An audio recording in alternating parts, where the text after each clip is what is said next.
कथेचं श्रवण करतोय. आजचा तिसरा दिवस आहे. भगवंताची निस्सीम कृपा जेव्हा प्रगट होते त्याच वेळेला कथा सत्संग आपल्या जीवनामध्ये प्राप्त होतो. कारण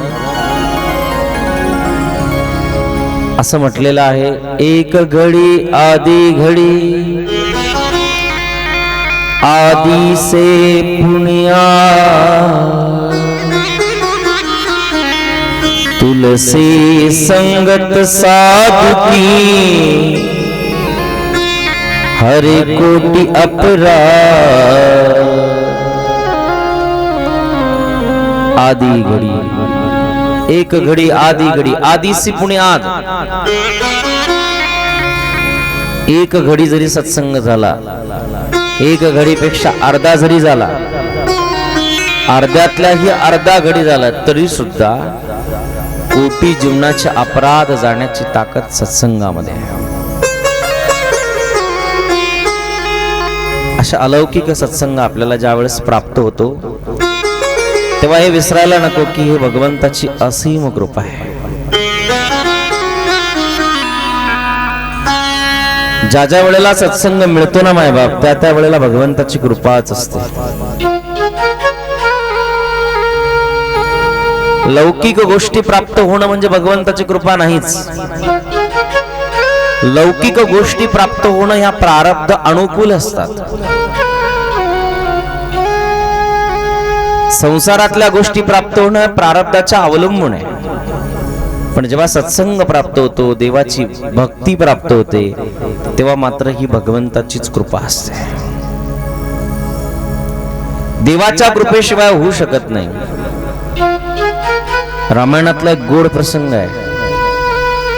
हनुमंतजी जेव्हा सीतेला शोधायला जातात आणि सीतेला शोधायला गेल्यानंतर हनुमंतजींना त्या निशाचराच्या नगरीमध्ये एक सज्जनाचं घर दिसतं.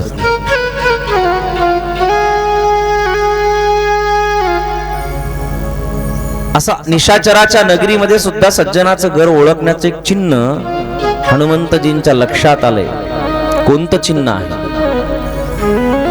लंका निशिचर निकर निवासा यहाँ कहा सज्जन कर वासा. निशाचराच्या नगरीमध्ये सुद्धा एक सज्जन वास करतो असं हनुमंतजींना वाटलंय. का वाटलंय? राम नाम सुमिरन कै लागी. राम नामाचा ध्वनी त्याच्या घरातून येतोय आणि राम नामाचा ध्वनी त्याच्या घरातून येत असताना ओळखलंय की हे सज्जनाचं घर आहे. कारण दुर्जनाच्या घरामध्ये कधी राम राम येत नाही. ज्याच्या घरात राम राम होत, रामकथा आपल्याला सांगते की ते घर सज्जनाचं आहे. ज्या घरामध्ये भगवत चिंतन होतं ते घर सज्जनाचं आहे. आणि म्हणून भगवंताच्या चिंतनाचा आवाज आल्यानंतर ओळखलंय की हे सज्जनाचं घर आहे. प्रवेश केलाय. कारण बाकीच्या घरात तर जाण्यासारखं कोणतंच घर नाही दिसलं हनुमंतजींना. पण एक घरामध्ये जावंसं हनुमंतजींना वाटलं आणि हनुमंतजी त्यांच्या घरात प्रवेश करताय. जसा हनुमंतजींनी प्रवेश केला आणि प्रवेश केल्याबरोबर विभीषणजींनी पाहिलंय की वाह, संत भेट झाले, उठलेत, नमस्कार केलाय. आणि नमस्कार केल्यानंतर डोळ्यातून अश्रूच्या धारा वाहत आहेत आणि हनुमंतजींना विभीषण म्हणतायत, हे हनुमाना, आता माझी 100% खात्री पटली की भगवंताने माझा स्वीकार केलाय. का? कारण संत भेट होणं सुद्धा भगवंताचीच कृपा आहे. म्हणून हनुमंतजींना विभीषण म्हणतायत, अब मोहि भरोस हनुमता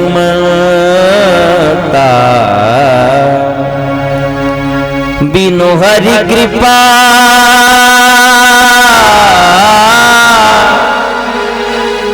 मिलई नहीं संता. लही नहीं संता. हे हनुमाना, माझा विश्वास अजून प्रगट झालाय, अजून घट्ट झालाय. आता मला 100% खात्री पटली की आता मला भगवंताचं दर्शन होणार आहे.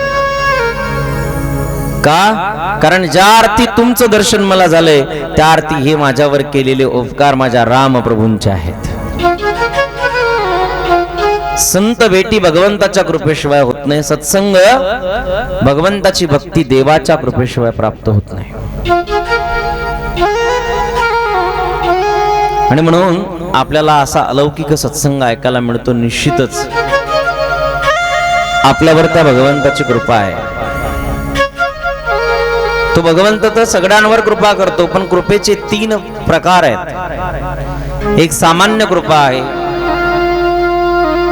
एक मध्यम कृपा आहे आणि एक सगळ्यात श्रेष्ठ कृपा आहे. सामान्य कृपा भगवंत आपल्यावर सगळ्यांवर करतो. आपलं पालन पोषण करतो, आपलं शरीर व्यवस्थित चालवतो. हे सगळी भगवंताची सामान्य कृपा आहे. आणि मध्यम प्रकारची कृपा भगवंत आपल्या आप्तेष्टांवर करतो. पत्नी असतील, मुलं असतील भगवंताची, भगवंत त्यांच्यावर करतो. पण भगवंत विशेष कृपा जर कोणावर करत असेल तर ती भक्तावर करतो. किती कृपा करतो. देव एकदा द्यायला लागला ना माय बाप की घेणाऱ्याचे हात संपतात, पण देवाचं देणं संपत नाही. असा अलौकिक कृपा करणारा तो भगवंत आहे. म्हणून तुकोबारांनी त्याला एक विशेषणच देऊन टाकलंय. काय म्हणतात तुकाराम महाराज? तुका म्हणे हातवर कृपेचा सागर, नामासाठी पार पाववे.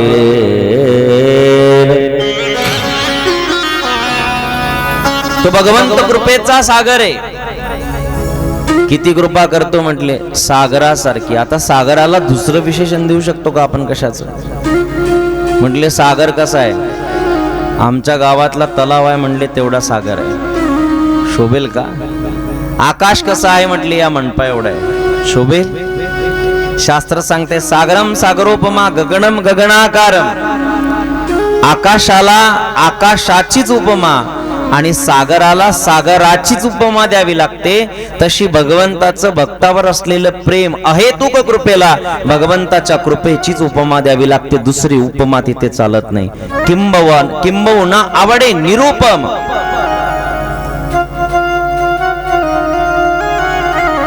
फक्त भक्त ही त्या दर्जेचा पाहिजे. ज्या वेळेला भक्त म्हणेल ना देवाला, देवा मला तुझ्यासारखं दुसरं कोणीच आवडत नाही. आपल्याला काय आवडतं? लईत लई एखाद्याला घर आवडत असेल, त्याच्याही पेक्षा सगळ्यात जास्त आज जगामध्ये ज्याची आवड आहे त्याचं नाव आहे पैसे. काय आवडतं आपल्याला? पैसा आवडतो. आवडतो ना? आवडतो की नाही? आवडतो. पण पैसा किती जरी आवडत असला तरी एका गोष्टीपेक्षा जास्त आवडत नाही, ज्याचं नाव आहे जीव. प्राणापेक्षा जास्त पैसा आवडतो माणसाला? नाही आवडत.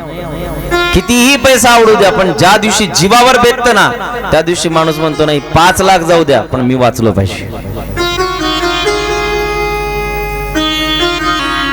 पण साधू संत म्हणतायत देवा आम्हाला आमचा जीवही आवडत नाही.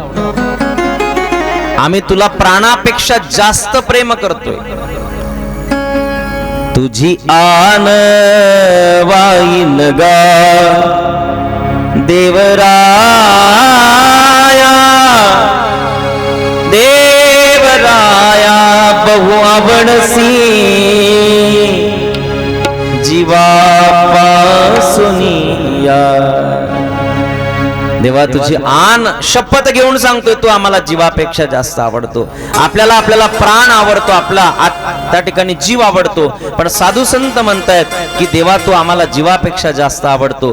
ज्या वेळेला भक्त म्हणतो की देवा तू आम्हाला जीवापेक्षा जास्त आवडतो, तेव्हा भगवंत सुद्धा कमी नाही लेखत. भक्तांना भगवंत म्हणतोय, अर्जुना जो भक्त असं म्हणत असेल ना की तू जीवापेक्षा जास्त आवडतो, त्या भक्तासाठी मीही कमी प्रेम करत नाही. तो भक्त मला किती आवडतो अर्जुना.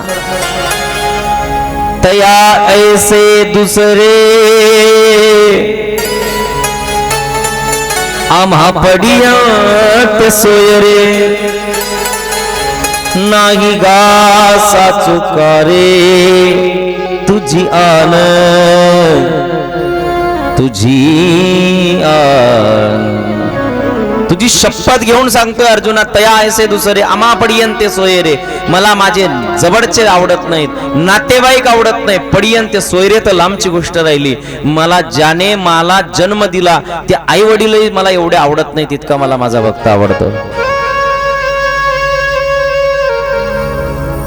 म्हणून हे अनन्यसाधारण भगवंताचं प्रेम आहे. फक्त ही प्रेमाची भाषा आपण समजलो पाहिजे की देव आपल्यावर किती प्रेम करतो. सत्संग प्राप्त होणं, कथा कीर्तन प्राप्त होणं हे देवाच्या प्रेमाचंच लक्षण आहे. कारण भगवंताचे दोन विग्रह रूप आहे, एक आरचा विग्रह आणि एक परचा विग्रह.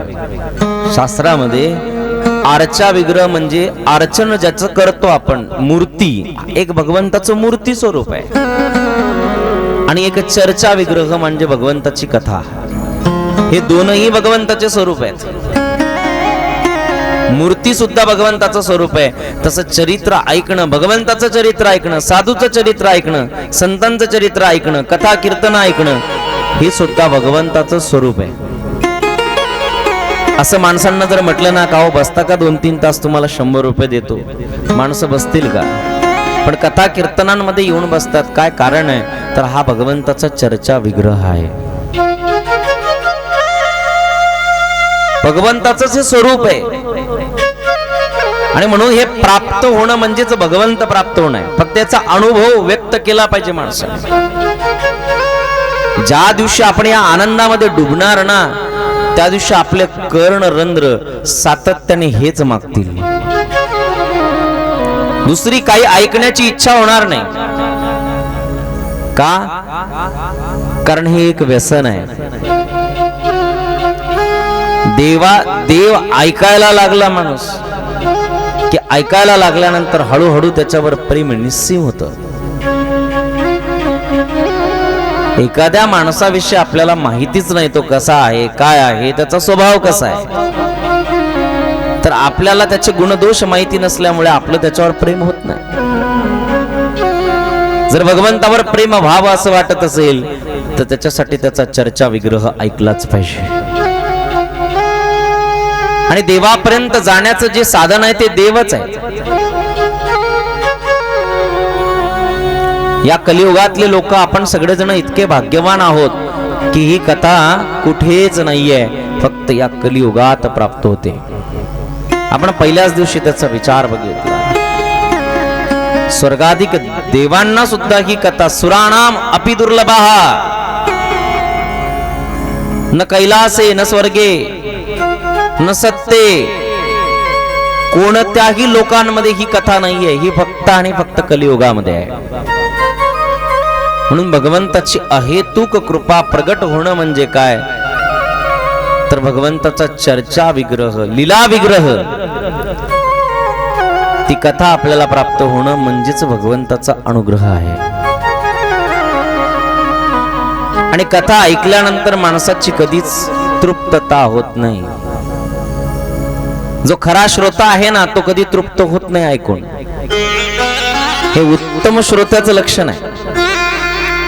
हे तर बरेच जण म्हणतात काय लावलं तेच तेच तेच कथा. जो असं म्हणत असेल ना, त्याला कथा काही कळालीच नाही.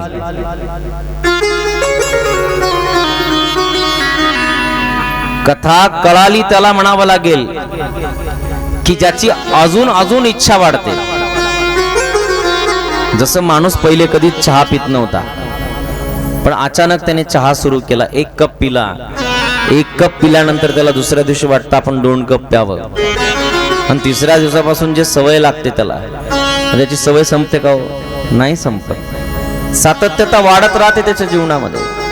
ही प्रक्रिया परमार्थात का होत नाही याचा अर्थ आहे की आपण त्याचा आस्वादच घेत नाही, ते आपल्या अंतःकरणापर्यंत आपण पोचूच दिलं नाही, वरच्या वरच आपण त्याचा अभ्यास करतोय। ज्या दिवशी ते हृदयपटलापर्यंत पोचेल ना, त्या दिवशी तुम्हाला सगळे लोक जरी वैरी झाले तरी तुम्ही परमार्थ सोडणार नाही, आणि हेच परमार्थिक मानसिक स्वस्थतेचं लक्षण आहे।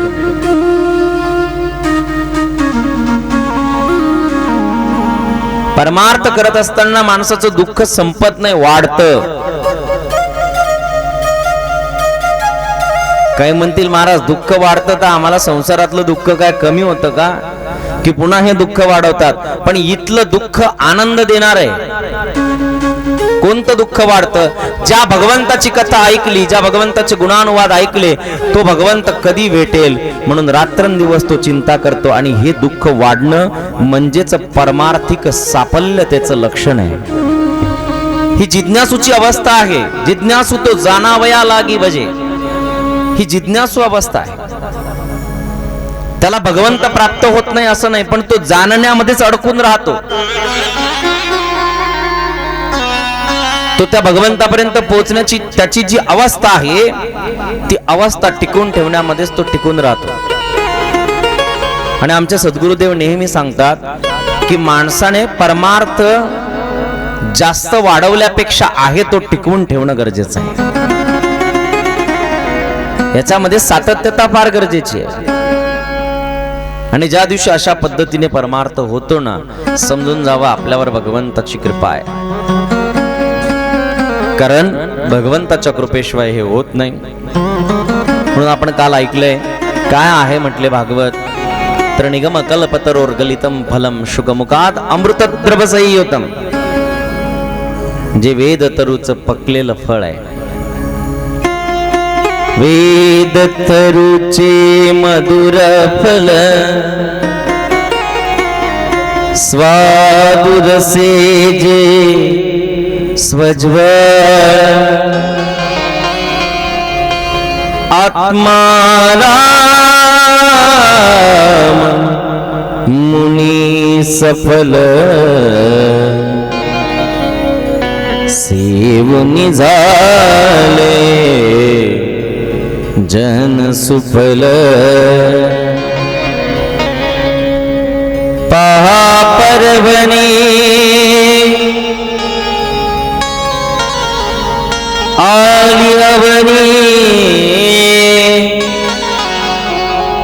ही पर्वणी आहे एक प्रकारची, साधकाला हे जीवनदान आहे। प्राणाची कीर्तनकाराचा उगीच नाही म्हटलंय, भागवती संजीवनी आहे। काय नाही आहे याच्यामध्ये, सर्वस्व आहे। आणि म्हणून असा अलौकिक ग्रंथ निगम कल्पतरो, जो वेदाचं परिपक्व झालेलं फळ आहे। आणि अशा या फलाला कोण खातो, कोण पितो, तर म्हटले मुहू रहो रसिका भुवी भावुका। जो रसिक आहे तो याचं प्राशन करतो, जो भाविक आहे तो याचं प्राशन करतो। कारण पाणी त्यालाच लागतंय की ज्याला तहान लागली। तहानच लागली नसेल तर तो पाणी पिणार नाही। तद्वत भगवंताच्या प्राप्तीची ज्याला इच्छा आहे तोच भागवताचा स्वीकार करतो। आणि भगवंताच्या प्राप्तीच्या इच्छेने ज्या दिवशी भागवत ऐकला जाईल ना, त्या दिवशी भगवंत प्राप्त होणं काहीच अवघड नाहीये। कारण भगवंताचं स्वरूप कसं आहे, तर अनेक ठिकाणी सांगितलेलं आहे की भगवंत हा रस स्वरूप आहे। वेद म्हणते रसो वै पासी, भगवंत कसा आहे म्हटलं तर रस स्वरूप आहे।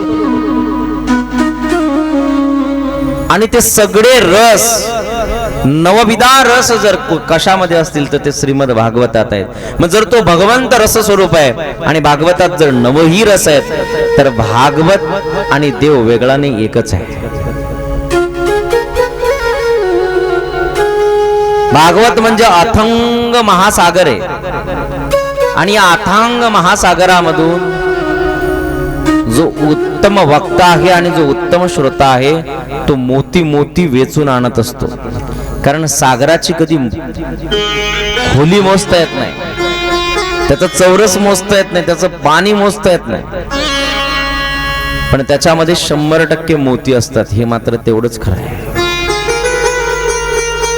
आणि ज्याला तो सापडला ना त्याचं जीवन अलौकिक होऊन जातं. आणि म्हणूनच याला वेद रूपी कल्पवृक्षाचं परिपक्व झालेलं फळ म्हटलंय. अत्यंत गोड आहे, मधुर फल. कशावरून मधुर आहे? कारण फळाचा उत्तम पारखी ज्याचं नाव आहे पोपट माने शुक, शुकमुखात अमृत द्रवसंयुतम. त्या शुकदेवांचं मुख याला लागलेलं आहे म्हणून याच्यामध्ये अमृत आहे.